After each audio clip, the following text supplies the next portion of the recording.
दरिया खान वरी में शहीद साफ़ी जान मोहम्मद महर, शहीद अफजल लुंड ऐं फातिमा फड़ू जे कातिलनि जी गिरफ़्तारी लाइ जस्कम सियासी समाजी अॻवाननि ऐं लुंड बिरादरी पारां हथनि में प्ले कार्ड खणी एहतिजाजी मुज़ाहिरो करे रैली कढी वई।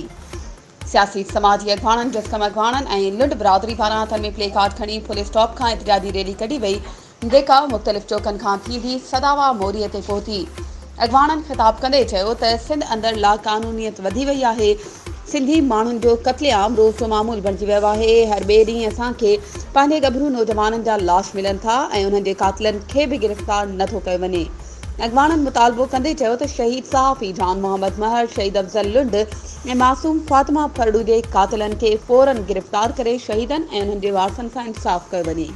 वधीक ख़बरुनि ऐं अपडेट्स जे लाइ असांजे चैनल खे सब्सक्राइब कयो ऐं हा, बेल आइकन खे प्रेस करणु न विसारिजो त जीअं असांजी हर नई अचण वारी वीडियो तव्हां ताईं पहुची सघे।